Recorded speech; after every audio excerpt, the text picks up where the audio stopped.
Welcome back to the podcast. Today is going to be really fun for me because we get to talk about budgeting before you press pause or before you swipe to the next podcast that you're listening to. I really want you to stick around and listen to this because I would like to reframe the word budget for you. I would like to reframe the way that you think about it and how it really can serve you not only in your business, in your life, in your family, and create generational what is the word? Um Ripple effect. Thank you. A ripple effect. Create a ripple effect and stop generational cycles of poor money management or not knowing what to do with your money in your family if that is you. So, Marley is going to start with a story, her own story, and then I'm going to wrap it up for you. Okay, we're gonna just get it all out here today about where I was at when I met Becca. So I come from product-based business. So for 10 years, I ran a product-based business where I had inventory, and I learned that that was just not my jam. Like I did not find it easy to do the books in terms of the product stuff. Like that was just really hard for me and not fun. I didn't like tracking. I didn't like any of it. So I had tried so many ways to build a system over the years. I really put so much time and effort into it and trying to kind of make up my own systems. And it just wasn't simple. I mean, the business was a bit of a challenge, so there's that too, but books wise, but it was just not for me. So I always filed my taxes 2 years behind. I was always playing catch up with my accountant. I know he rolled his eyes at me every time I would say, okay, here I am, every my 2 year thing. And that's where I was at when I met Becca. When I thought of creating a budget, it felt like this is just going to be one more thing that I now have to manage. And so I always struggled with staying up to date on a budget because I had this very all or nothing mentality around it. So I was always waiting until I hit a certain level of income or after this next reno, then I'll get my money sorted out. And or after, this next client pays me in full, or there was always just something that I was waiting until to justify why I wasn't getting myself organized. And I think that, I know that so many of you are doing this or have done this. So that's where I was at. I also joined Becca's first program, Mind Her Business, her first round of it. And I had so much excitement to get started. And I remember feeling a little overwhelmed because my husband and I kept our money separate. Like we just did. We don't like my money, your money, but we just both managed our own money. And that was just easy for us. So that felt like another obstacle that I had to overcome was like, okay, well, how am I going to I can get my business money organized, but then what am I going to do about our personal budget? Because I don't actually want to manage his side of things. Like he takes care of what he takes care of. I take care of what I take care of. And so I was really like, there's another obstacle in terms of budgeting. Like, how am I going to manage our personal budget if I don't have all of the pieces there?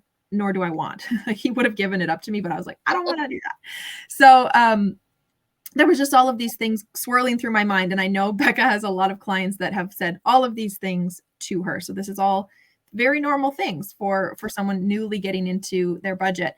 And in Mind Her Business, I still felt a little perfectionism, which prevented me from doing the work. So I was really inspired. I was really excited. I could see how simple it was going to be, yet I was still keeping myself stuck in this perfectionism of how am I going to maintain this if I get started.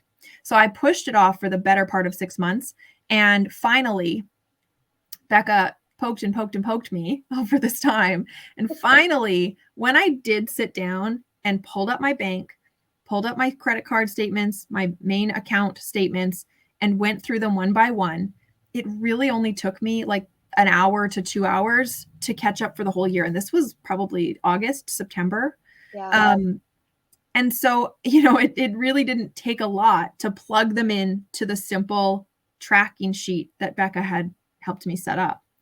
And I was so annoyed. I remember being so relieved and also like, why did I take so long to do that? Like it is so simple and it was so easy to then maintain afterwards. And even if when I did get behind a little bit, because I'm human and I didn't have the habits built, it still only took me a little bit to get caught up. And so there's so many things I could share about what the takeaways were, but Becca, I want to hear from you from your perspective. Like what is your side of that, of seeing me, you know, take so long, and your other clients when they do finally sit down and get it on paper?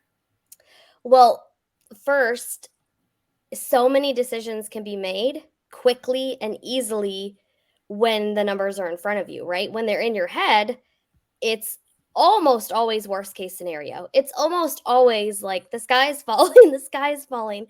I have to sell $50,000 this month or I can't afford to eat. That's how it feels when the numbers are in your head. And so, what I was desperately trying to get Marley to see was once the numbers are on paper, then you can hire Marley because you know exactly how much you have in your business budget to hire. Like, you know how many hours you could hire her for, because that was, she needed to hire a VA, and she just was nervous about being able to afford it. There were so many things. We were talking about potentially you investing in another coach, but you didn't know if you could like swing that every month with the payments that you had coming in. And so I was like, Marley, you know what would be really fun and easy is if the numbers were all in front of you and then we could look at them together. And then she was like, "Oh, but that's going to take forever." And I was like, "Well, let me sit with you and we'll do it." And actually, she ended up doing it by herself.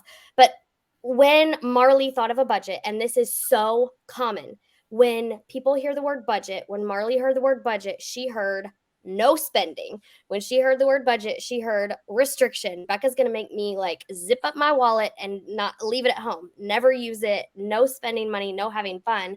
And that is not the case at all when it comes to a budget. Do you want to be mindful of your spending? 1,000%. But the visual that I always use, because everybody knows what a bowling alley looks like, a budget is a, the bumpers on a bowling lane. So when you were a kid and you went bowling, chances are they taught you by pulling up the bumpers on the side of the bowling alley or the lane. Why? Because it keeps the ball moving forward as opposed to getting trapped on the sides and the gutters. It's to keep you from getting frustrated and giving up. And that is literally the point of a budget. You set the boundaries for your budget. You do. The budget doesn't. And you tell yourself, when we get close to this boundary, to this point, then I'm probably going to pull back for the rest of the month. Or I'm going to change directions and decide that I'm going to use money from a different area. Like, you get to make so many of your own decisions based on those numbers. We always say data over drama. It creates this confidence and calm that you know what you can and cannot do with your money at that point. And the best part about that is you get to plan in advance. Marley now has 12 months of projected income at any point. At any point. So if we're in March, she still is projecting her income out until the next March. And expenses. And So I know expenses. exactly what's left. She knows exactly what's left. You know exactly what you get to use for your family. If you have a vacation coming up, you can tell Andrew, her husband, like, this is what I'll have saved. Like, what can we do as a family? It just gives you so much power. It gives you the power to make your own decisions. And if there's one thing that I know about women having money is we do really good things with our money. It's just who we are. We want our family to benefit, our money to benefit our family. We want our money to benefit other people. We want our money to benefit the people that we're serving. If you don't have your numbers in order, if you don't know what your numbers look like, how can you do that? How can you serve your family? How can you serve your clients? How can you serve yourself? How can you set your future self up for the life that you want 20 years from now if you're not looking at your numbers? So, from now on, your budget is a bowling lane. Your budget is the bumpers, right? And it's just telling you, oh, we're getting really close to the gutter. Let's course correct. Let's figure out what's going on. And then you keep yourself moving in forward motion to the end goal, which is whatever you decide that is, whatever financial goal you decide that is for yourself. So I hope that helps with budgeting. Super, super helpful.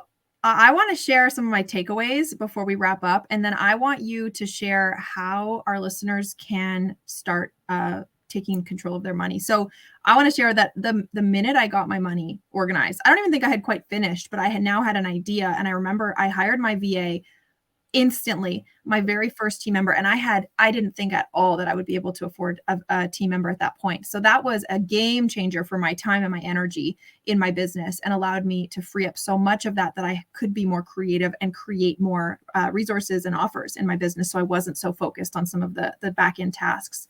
I hired my first five-figure mentor, which I never would have imagined doing that same time frame that I wrapped up my budget. My husband and I, in the last 2 years or year and a half, have gone from, well, actually it's been less than a year. But since I've gotten my money organized, we've gone from 2 income streams to almost 5. We're just wrapping up our 5th. These are new businesses. These are not like, a $50 affiliate commission or something. These are businesses.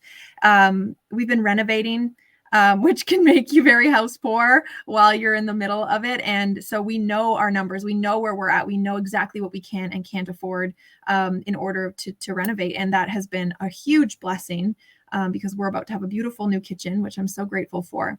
And it's just given us so much more peace of mind being able to make decisions.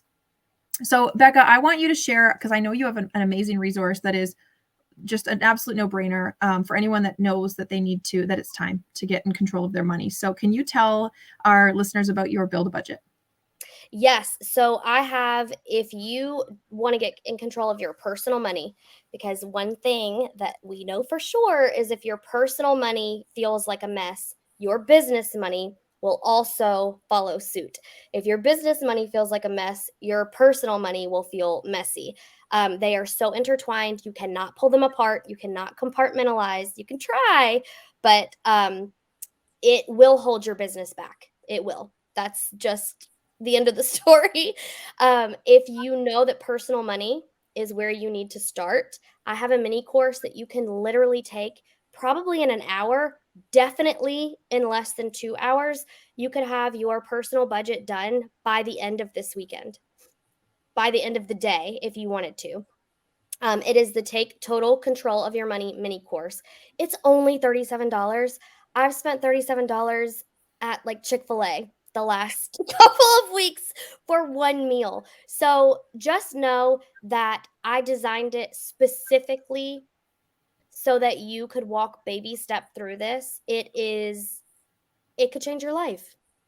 So we're going to put the link to that in the show notes underneath, but this is literally what Becca took me through, is what's in this course. So I can't say enough good things about what happens when you take total control of your money. And it is not some big daunting task like I thought it was. Let me be the example, and just know that you can trust yourself, and this doesn't have to feel hard. And it actually is going to open up so many doors for you, and just feel so much lighter.